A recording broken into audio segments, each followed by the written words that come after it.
chapter 21. And we now see Aaron, his son, Eleazar is the new high priest. They're making their way up to the land of Shittim in order to cross over the Jordan. And when King Arad, the Canaanite, which dwelt in the south, heard tell that Israel came by the way of the spies, then he fought against Israel and took some of them prisoners. And Israel vowed a vow unto the Lord and said, If thou wilt indeed deliver this people into my hand, then I will utterly destroy their cities. And the Lord hearkened to the voice of Israel, and delivered up the Canaanites, and they utterly destroyed them and their cities. And he called the name of the place Hormah. And they journeyed from Mount Hor by the way of the Red Sea. They come down to the south of Edom, because Edom wouldn't allow them to come through. Mount Hor by the way of the Red Sea to compass the land of Edom.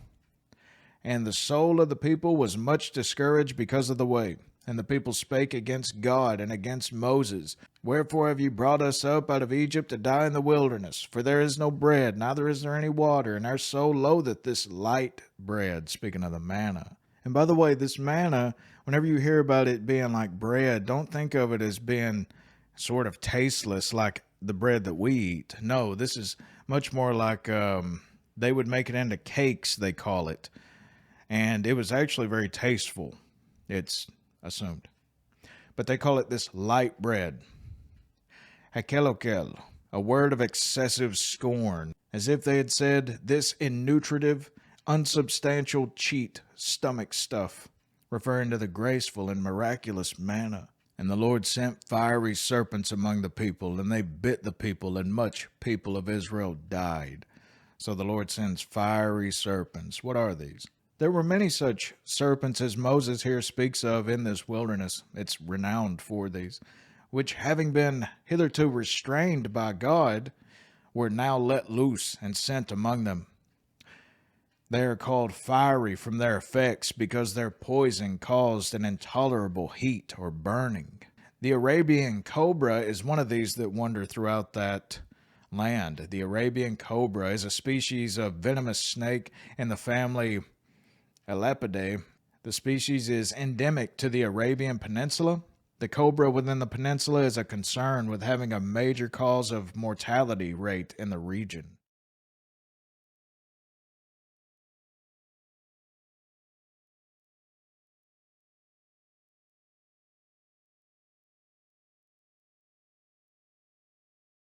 Verse 7, Therefore the people came to Moses and said, We have sinned, for we have spoken against the Lord and against thee. Pray unto the Lord that he take away the serpents from us. And Moses prayed for the people. And the Lord said unto Moses, Make thee a fiery serpent, and set it upon a pole. And it shall come to pass that every one that is bitten, when he looketh upon it, shall live.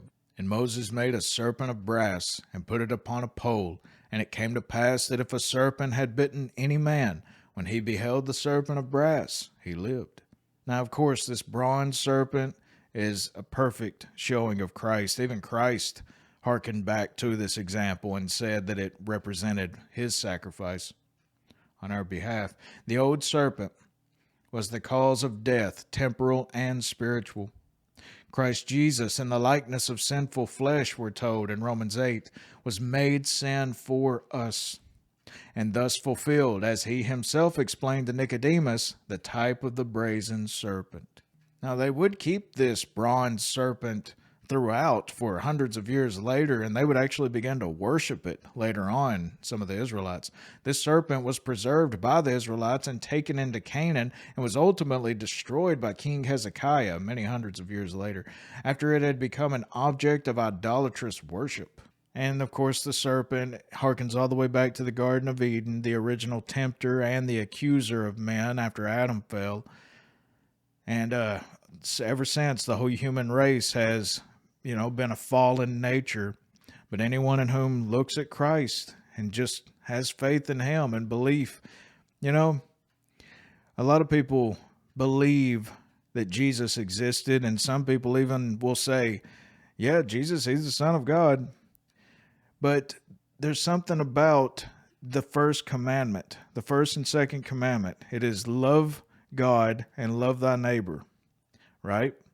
Jesus also gives a command that to believe in the one in whom the Father has sent. So belief and love go hand in hand. If you say that you believe Christ, then that means if you have that true belief, then you truly love him. And this is the difference between paying lip service unto God and just saying, yeah, I love God. I used to say that all the time, and I wasn't a Christian by any means whatsoever. I actually fell into atheism for many years. But belief and love go hand in hand. If you don't love Christ, then you don't truly believe in him. And the children of Israel set forward and pitched in Oboth, and they journeyed from Oboth and pitched at Ijebarim in the wilderness, which is before Moab, toward the sun rising. From thence they removed and pitched in the valley of Zered, which, as you can see right down here, they make their way around Edom, come up here in the Moabite land. And from there they removed and pitched on the other side of Arnon, which is in the wilderness that cometh out of the coast of the Amorites. For Arnon is the border of Moab, between Moab and the Amorites. Wherefore it is said in the book of the wars of the Lord, what he did in the Red Sea, and in the brooks of Arnon, and at the stream of the brooks that goeth down at the dwelling of Ar, and lieth upon the border of Moab.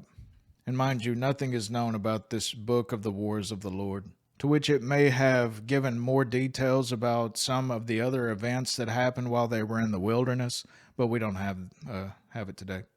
And from thence they went to Beer, that is the well whereof the Lord spake unto Moses, gather the people together, and I will give them water. Then Israel sang this song, Spring up, O well, sing ye unto it. The princes digged the well, the nobles of the people digged it, by the direction of the lawgiver with their staves, and from the wilderness they went to Mattanah, and from Mattanah to Nahalil, and from Nahalil to Bamoth, and from Bamoth in the valley that is in the country of Moab to the top of Pisgah, which looketh toward Jeshimon. And Israel sent messengers unto Sihon, king of the Amorites, saying, Let me pass through thy land. We will not turn into the fields or into the vineyards. We will not drink of the waters of the well, but we will go along by the king's highway until we have passed thy borders. And Sihon would not suffer Israel to pass through his border, but Sihon gathered all his people together and went out against Israel into the wilderness. And he came to Jahaz and fought against Israel. This really tells us something about the hostility of these nations that they're embarking upon, just how inhospitable that they are.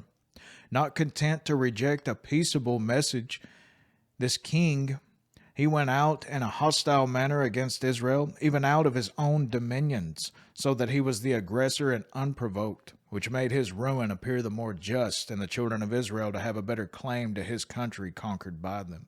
And Israel smote him with the edge of the sword, and possessed his land from Arnon unto Jabbok, even unto the children of Ammon. For the border of the children of Ammon was strong. Now, whenever it comes to these Ammonites, the Lord does not desire, we're told in Deuteronomy 2, the Lord does not desire for Israel to take possession of their land. And when thou comest nigh over against the children of Ammon, distress them not, nor meddle with them, for I will not give thee the land of the children of Ammon any possession, because I have given it unto the children of Lot for a possession, Ammon coming from Lot, the nephew of Abraham. And Israel took all the cities, and Israel dwelt in all the cities of the Amorites, and Heshbon, and in all the villages thereof. For Heshbon was the city of Sihon, the king of the Amorites, who had fought against the former king of Moab, and taken all his land out of his hand, even unto Arnon.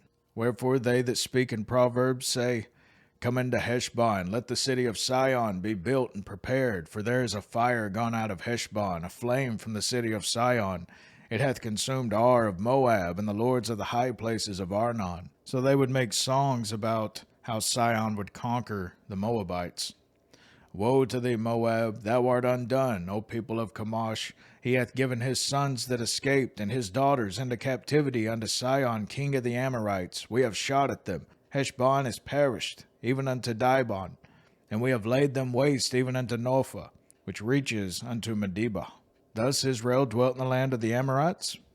And Moses sent to spy out Jazer, and they took the villages thereof, and drove out the Amorites that were there. And they turned and went up by the way of Bashan, and Og, the king of Bashan, went out against them, he and all his people, to the battle of Edrei. Now, any of you in whom know anything about this Og, he was a giant. We know that.